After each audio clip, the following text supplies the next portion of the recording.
PIA को सब सियासी जमातों ने जरूरत से ज्यादा सरकारी मुलाजमीन से भर कर रख दिया। अगर बेहतरी ना आई तो पीआईए एक दो साल में बंद हो सकती है। वजीर हवाबाजी ख्वाजा साद रफीक ने खबरदार कर दिया। कहा, गुलाम सरवर खान के जालिहाना बयान की वजह से पीआईए को 70 अरब रुपए का नुकसान हुआ है। 3 माह के अंदर बरतानिया की फ्लाइट्स बहाल होने जा रही हैं। पीआईए के लिए बाकी रास्ते भी खोलते जा रहे हैं। गैर मुल्की एयरलाइन 70 से ज्यादा हुजाज का सामान दुबई छोड़ आई। गैर मुल्की एयरलाइन परवाज FZ898 आज सुबह दुबई से कराची पहुंची। परवाज लैंड होने के बाद मुसाफिर को पता चला कि उनका सामान दुबई में रह गया। वॉशिंगटन डीसी में पाकिस्तान की एक एम्बेसी की बिल्डिंग थी, वो बिक गई। वो मेन एम्बेसी की बिल्डिंग नहीं, एक और बिल्डिंग थी उसके साथ वॉशिंगटन डीसी में, जिसका 2018 को डिप्लोमेटिक स्टेटस रिवोक कर दिया था। वो बिल्डिंग बड़ी खराब थी और उसका कुछ हिसाब किताब करना जरूरी था। तो इंटरनेशनल फ्लाइट की कई सारी कंपनियां हैं, एयरलाइंस हैं जो पाकिस्तान में अपनी सर्विसेज बंद करने वाली हैं। पीआईए के कंगाल होने के आसार दिख रहे हैं, और क्यों ना दिखें। आखिर बात यह है कि जो पाकिस्तान का एयरलाइन इंडस्ट्री है वो बहुत ही नष्ट तबाह बर्बाद होकर रह गया। जो अमीर लोग थे उनमें से ज्यादातर ऑलरेडी पाकिस्तान छोड़ के भाग चुके हैं। अब पाकिस्तान से बाहर फ्लाइट में जाने वाले मतलब 5-5%, 3-3% जितनी सीटें हैं उसका 3-3%, 5-5% सवारी ले लेकर कराची से, लाहौर से विमान उड़ रहे हैं। इतनी घटिया हालत पाकिस्तान में हो गई। और मुझे भी हंसी आई देखकर के इनके जो एयरलाइन मिनिस्टर हैं, एविएशन मिनिस्टर हैं, उनको उर्दू में क्या बोलते हैं, वजीर हवाबाजी। वजीर हवाबाजी ने उनके बोला है कि जो पीआईए है उसको बंद करना पड़ता है, तो क्यों ना करें। होटल आपके बिक रहे हैं, पीआईए आपके विमान जब्त किए जा रहे हैं, आपकी दुनिया में इज्जत नहीं, कर्जा आपको मिलता है तो किस कीमत पे मिलता है सब जानते। तो वजीर हवाबाजी तो ये सब हवाबाजी मारेंगे ही मारेंगे। हर वक्त की सियासतबाजी, अपने लोगों को लोड करना, जहां 10 लोगों की जरूरत है वहां 50 लोगों को भर दिया हुआ है। और एक दर्दनाक दास्तान है इस मुल्क को बर्बाद करने की, जिसमें खैर से मार्शल लॉ की हुकूमतें भी शामिल रही हैं और सियासी हुकूमतों ने भी कम नहीं की। बाज लोग ये चाहते हैं कि उनके खांचे चलते रहे, और अगर आपने पीआईए को रिस्ट्रक्चर नहीं किया 1-1.5 साल के अंदर शट डाउन हो सकती है। मैं आपको अर्ज कर रहा हूँ, ये मैं स्टेटमेंट जिम्मेदारी से दे रहा हूँ। 70 अरब का चूना लगा हर साल। एयरलाइन का कोई नुमाइंदा हुजाज की दाद रसी के लिए नहीं आया। एयरलाइन की लापरवाही पर हुजाज कराम सराफा एहतजाज बन गए। गुलाम सरवर खान साहब के अहमकाना और जाहिलाना बयान की वजह से हमें वक्को है कि अगले 3 महीने में यूके की फ्लाइट्स रिज्यूम होंगी। 5 आपकी एयरलाइंस हैं, 1 पीआईए, 4 प्राइवेट, और उसके बाद फिर यूरोपियन यूनियन और अमेरिका की फ्लाइट्स रिज्यूम होगी। इस्लामाबाद का एयरपोर्ट इंशाल्लाह 15 साल के लिए आउटसोर्स होगा। दुनिया में जो बेस्ट प्रैक्टिस है इस वक्त एयरपोर्ट्स को ऑपरेट करने की, वो तो थ्रू प्राइवेट ऑपरेटर्स। इसका मतलब यह कतई नहीं है कि बेचा जा रहा है या खुदा ना खास्ता गिरवी रखा जा रहा है या किसी को बेरोजगार किया जा रहा है। इस्लामाबाद एयरपोर्ट जिसे आउटसोर्स करना चाहती है गवर्नमेंट और उस रास्ते पे हम चल रहे हैं, उसके नतीजे में कोई मुलाजम बेरोजगार नहीं है। तो दोस्तों, घर के बर्तन बिक रहे हैं, पाकिस्तान के बिल्डिंग बिक रही है। आप जानते हैं एक और चीज हुई है, पाकिस्तान का एक अरब देश में पाकिस्तान का पीआईए का जहाज, उसका उन्होंने पैसा वैसा नहीं दिया अभी तक पाकिस्तानियों ने। तो दोस्तों, सऊदी अरब की बात है कि ये रियाद एयरपोर्ट अथॉरिटी ने बोला है कि 8.2 मिलियन रियाल का पैसा, इतना पैसा 8.2 मिलियन रियाल जो वहां की करेंसी है, उतना पैसा पाकिस्तानियों को देना है, पाकिस्तानी इंटरनेशनल एयरलाइंस को, पीआईए को देना है। और उन्होंने वार्न करा है। यूसुफ रजा गिलानी जब प्राइम मिनिस्टर थे तो उन्होंने कुछ $7 मिलियन का लोन दिलवाया था कि इस बिल्डिंग को रिपेयर कराओ। कुछ पैसे बिल्डिंग के रिपेयर में और रेनोवेशन में खर्च करे गए, लेकिन फिर भी बिल्डिंग का जो स्ट्रक्चर था वो वैसा का वैसा ही रहा। और उसके बाद पता नहीं क्या हुआ उस बिल्डिंग का, बाकी पैसे का क्या हुआ। कहते हैं कि 2-3 मिलियन खर्च करे, बाकी 4-5 मिलियन उन्होंने जेब में डाल लिए होंगे। 3-4 मिलियन पाकिस्तानियों ने, तो वहाँ पे बड़ा कॉमन है। दोस्तों, ये पैसा वापस करना पड़ेगा पाकिस्तान की आवाम को। जो इतने अरबों डॉलर के लोन हैं, कभी ना कभी तो वापस करने पड़ेंगे। आप टाल लें, हाथ पैर जोड़ लें, किसी के पैर पकड़ लें, बोलें साहब अगले साल वापस करूंगा, अगले साल के अगले साल वापस करूंगा। लेकिन क्या है कि एक न एक समय शहबाज शरीफ की सरकार चली जाएगी और शहबाज शरीफ अपने भाई नवाज शरीफ के साथ लंदन में सेटल हो जाएगा। पाकिस्तान में तो ये लोग रहते नहीं है, ठीक है ना। हो सकता है इमरान खान आए, हो सकता है ना आए, किसी को कुछ नहीं पता पाकिस्तान में क्या होगा, ठीक है। ये खैर बिल्डिंग बिक गई और किसी पाकिस्तानी ने बिल्डिंग खरीदी है। दोस्तों, मैं आपको बता रहा हूं कि ये पाकिस्तान के जो इस वक्त हाल हैं पाकिस्तान के, अभी खुशियां मना रहे हैं ना ये लोग कि नए नए पैसे आए हैं, भीख के पैसे आए हैं, लोन के पैसे आए हैं, खुद तो कमाए नहीं इन लोगों ने। तो अब जो पाकिस्तान खुशियां मना रहा है, ये बहुत खतरनाक है पाकिस्तान के लिए खुशियां, क्योंकि ये पैसा वापस कौन करेगा। मैं उस बिल्डिंग पे आता हूं 2 मिनट में, पैसा वापस कौन करेगा दोस्तों? सऊदी अरब, यह खबर बताती है कि सऊदी अरब ने, यह रियाद एयरपोर्ट अथॉरिटी ने वार्न करा है, फाइनल वार्निंग दी है पाकिस्तान को कि अपनी हरकतों से बाज आओ, और ये जो आपका नॉन पेमेंट ऑफ लाइबिलिटीज का सिलसिला चल रहा है, भाई साहब इसको खत्म करो, ठीक है?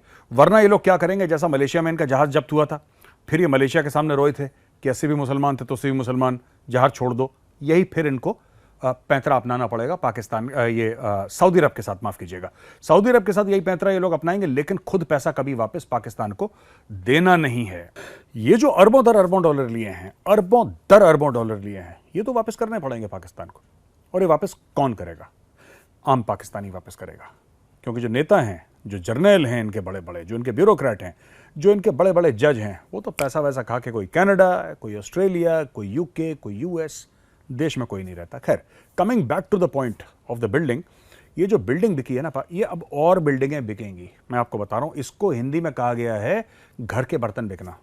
इसी चीज को कहा गया है कि घर के बर्तन बिक गए।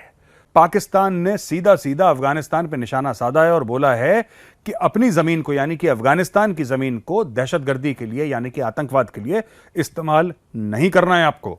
ये पाकिस्तान ने एक हिदायत दी है, पाकिस्तान ने एक एडवाइस दी है, पाकिस्तान ने उनको एक डायरेक्शन दिखाया है अफगानिस्तान को कि भाई आपको ये काम नहीं करना है।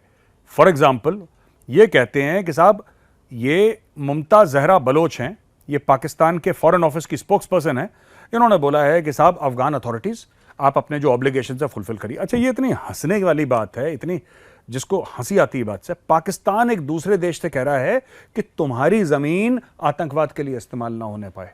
You are champions in that. आप पाकिस्तानी तो चैंपियन है इसमें, सबसे ज्यादा तो आप इस्तेमाल करते हैं अपनी खुद की जमीन। लश्कर तैयबा, जैश मोहम्मद, हिजबुल मुजाहिदीन और वहां पे तहरीक तालिबान पाकिस्तान, ये सब कहाँ है? ये पाकिस्तानी तंजीमें हैं, पाकिस्तान से ये लोग ऑपरेट करते हैं। भारत में ये लोग कत्लो गारत करते हैं। तहरीक तालिबान पाकिस्तान की है, पाकिस्तानियों को मार रही है। सब तो पाकिस्तान के अंदर हो रहा है। Almost every terrorist in this region has a Pakistani passport. तो फिर इसमें पाकिस्तान किसी और मुल्क को बोले कि साहब आप अपनी जमीन को इस्तेमाल ना होने दें टेररिज्म के लिए, तो जस्ट इमेजिन, पाकिस्तान ये कह रहा है जिसकी खुद की जमीन 40-50 साल से इसी काम के लिए, और तो कुछ होता नहीं वहां पे, खेती बाड़ी होती नहीं पाकिस्तान में, मैन्युफैक्चरिंग होती नहीं पाकिस्तान में, डिप्लोमेसी होती नहीं पाकिस्तान में, इकोनॉमी चलती नहीं पाकिस्तान की। पाकिस्तान में कुछ नहीं होता, सिर्फ यही तो होता है दहशतगर्दी। अब दहशतगर्दी के चक्कर में पाकिस्तान ने क्या करा है कि इतने दहशतगर्द क्रिएट कर दिए कि वो लोग अफगानिस्तान पहुंच गए। तालिबान किसने बनाया है? इन्हीं लोगों ने। अब वो लोग वहां से ये पाकिस्तान को ठोक रहे हैं और पाकिस्तान अब इनको कंप्लेन कर रहा है। तो मुझे हंसी आ रही थी कि पाकिस्तान अफगानिस्तान को यह कह रहा है कि तुम अपनी जमीन दहशतगर्दी के लिए इस्तेमाल मत करो। अरे भाई, होश के नाखून लो यार। पहले मेरे को लगता था, आज से 2-4 साल पहले, कि जो किंगफिशर एयरलाइंस थी वो सबसे बड़ा डिजास्टर था एयरलाइन सेक्टर में इधर हमारे सब कॉन्टिनेंट में, उससे घटिया कुछ नहीं हो सकता। लेकिन जब से मैंने पीआईए को ध्यान से पढ़ना चालू किया, पीआईए के बारे में जानना चालू किया, मुझे लगता है कि किंगफिशर बहुत अच्छी थी। किंगफिशर ने बहुत अच्छे तरीके से मैनेज किया था चीज़ों को। पीआईए तो मतलब कहाँ ही है। आप ऐसा समझो चीज़ों को, इनका जो एम्बेसी की बिल्डिंग्स हैं बिक रही हैं। इनका एक तो एम्बेसी की बिल्डिंग वैसे बिकनी भी चाहिए, मैं तो कहता हूँ पूरी दुनिया की बेच दो, क्योंकि इनके नेता, मैं तो देखता हूँ इमरान खान को भी मैंने देखा, चाहे शहबाज शरीफ को भी देखा, ये लोग जाके अपनी एम्बेसी में या उसके एम्बेसी के आसपास गेस्ट हाउस में रुकते नहीं, ये लोग जाके रुकते हैं 5 स्टार होटल पे। मरी हुई इकोनॉमी है, पैसा है नहीं। अमेरिका में भी अभी गए थे ये शहबाज शरीफ साहब, तो इनके बहुत बेइज्जती हुई थी। बेइज्जती किस बात पे हुई थी कि ये 5 स्टार होटल में रुके हुए हैं और वहां पर मैकडोनल्ड्स का फिश बर्गर ऑर्डर करके खा रहे हैं। अच्छा, क्यों बेइज्जती हुई आपको पता है? इतनी जाहिल कौम है कि इसलिए नहीं बेइज्जती हुई कि वहां पे 5 स्टार होटल में रुके हुए टैक्स पेयर के पैसे पे, जिस देश में इकोनॉमी इतनी खच्चर है, वहां पे बेइज्जती का असली कारण ये था कि जी मैकडोनल्ड्स में जो बर्गर होते हैं उसमें वो हलाल होता है कि नहीं। तो वो, हाँ, एक्चुअल में फिश बर्गर नहीं, वो था ये कि चिकन बर्गर खा रहे हैं। बाकी बाद में इनके जो सपोर्टर्स हैं उन्होंने कहा नहीं नहीं जी, वो चिकन बर्गर नहीं था, वो फिश बर्गर था। ऐसे मतलब करने के लिए कि भाई चिकन तो हलाल होता है, फिश तो हलाल हो ना हो कोई फर्क नहीं पड़ता। तो ऐसे जो है ये घटिया मुद्दों पर इनकी कौम झगड़ती है और ये घटिया मुद्दों के तर्क भी इनकी कौम के द्वारा दिए जाते हैं।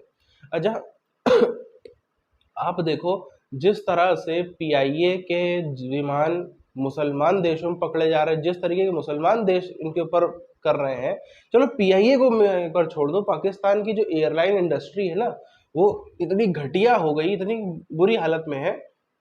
मैं अभी एक हफ्ते पहले एक व्लॉग देख रहा था, एक पाकिस्तानी हिंदू व्यक्ति है, हालांकि वो अच्छा खासा उसके पास में पैसा है, तो वही 20-25 साल का लड़का सा होगा। वो पाकिस्तान कराची से जा रहा था स्विट्जरलैंड, मैंने उसको देखा। तो कराची से पहले कतर जाना पड़ता, और कराची से कतर ये बहुत ही पॉपुलर रूट है, ये कोई अनपॉपुलर रूट नहीं है पाकिस्तानियों के लिए। लगभग 60% फ्लाइट आपको यहीं से लेनी पड़ती है, या तो दुबई या तो कतर से। तो उस फ्लाइट में मात्र, उसमें होगी जो भी 200-400 लोग की कैपेसिटी हो, जो भी हो, लेकिन उसमें मात्र 8 से 10 लोग बैठे थे फ्लाइट में। मतलब आप समझ रहे हो इस बात को, मात्र 10-15% की ऑक्यूपेंसी, उससे भी कम, 10% से भी कम हो गए ना, 300-400 भी अगर है तो ये शायद 5% के आसपास ऑक्यूपेंसी बैठी। यदि एयरलाइन इंडस्ट्री में आपका 85% सीट्स नहीं भरी हैं तो आप लॉस में होते हो, और आपकी 5% भर रही है, मतलब आप प्रचंड लॉस में हो, कमर टूट जाएगी, तबाह बर्बाद हो जाओगे। और वो इंटरनेशनल एयरलाइन थी, पीआईए का विमान नहीं था। तो इंटरनेशनल कंपनियां इतना ज्यादा नुकसान उठा रही हैं, तो पीआईए जैसी क्वालिटी भी घटी है उसकी तो क्या हालत होगी, एक बार आप अंदाजा लगा के देखें।